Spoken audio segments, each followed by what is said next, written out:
Hi friends, இன்றைக்கி நம்ம ஆட்டு ஈரல் வறுவல் எப்படி செய்யலான்னு பார்க்கலாம்.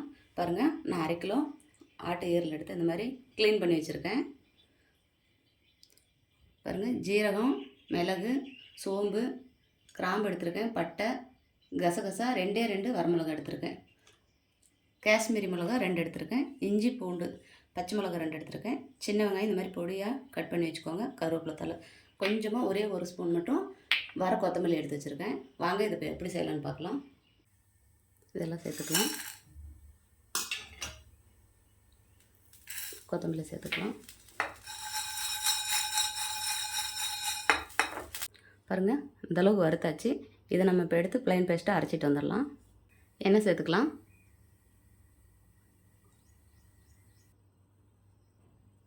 கடுகு உளுத்தம் பருப்பு சேர்த்துக்கலாம்.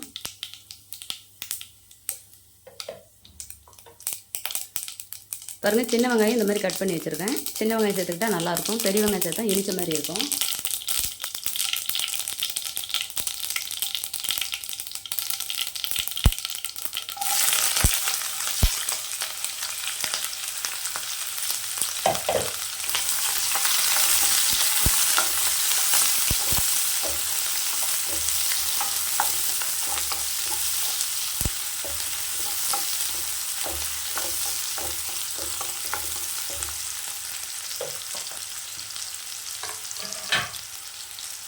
இஞ்சி பூண்டு சேர்த்துக்கலாம்.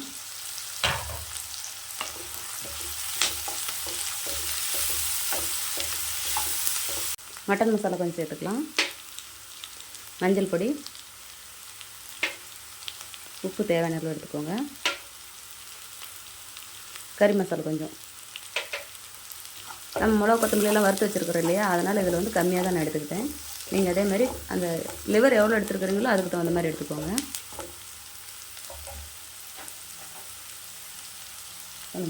லிவர் சேர்த்துக்கலாம்.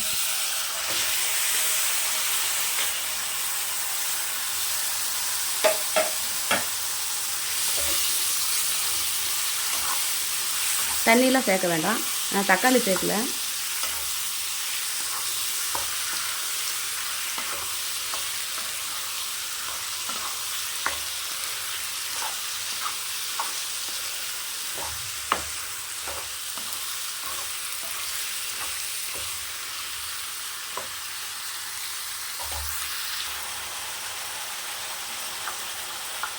இப்போ நம்ம மிளகா கொத்தமல்லியெல்லாம் அரைச்சி வச்சோம் இல்லையா, எல்லாம் சேர்த்துக்கலாம்.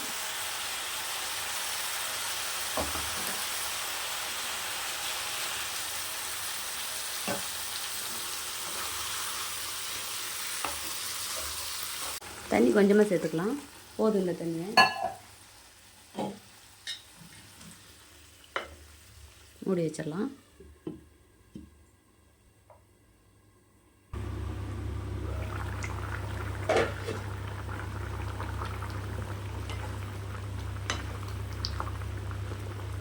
இன்னொரு 10 நிமிஷம் வேகட்டும், போதும். பாருங்கள், ஈரல் வந்து நல்லா வெந்து வந்திருக்கு. இன்னும் கொஞ்சம் தண்ணி சுண்டணும் நமக்கு. இன்னும் கொஞ்சம் தண்ணி சுண்டி வரட்டும்.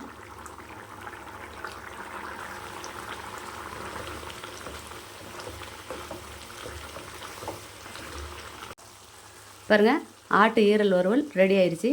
இந்த மாதிரி எண்ணெய் பிரிஞ்சு வரணும். எண்ணெய் இப்படி பிரிஞ்சு வந்தால் தான் நல்லா டேஸ்டியாக மணமாக இருக்கும். இதேமாதிரி நீங்களும் உங்கள் வீட்டில் செஞ்சு பாருங்கள். செஞ்சு பார்த்துட்டு எப்படி இருக்குன்னு எனக்கு ஒரு கமெண்ட் பண்ணுங்கள், லைக் பண்ணுங்கள், ஷேர் பண்ணுங்கள், ஒரு சப்ஸ்கிரைப் பண்ணிடுங்க. இப்போ நம்ம வேறு பவுலில் மாற்றிக்கலாம்.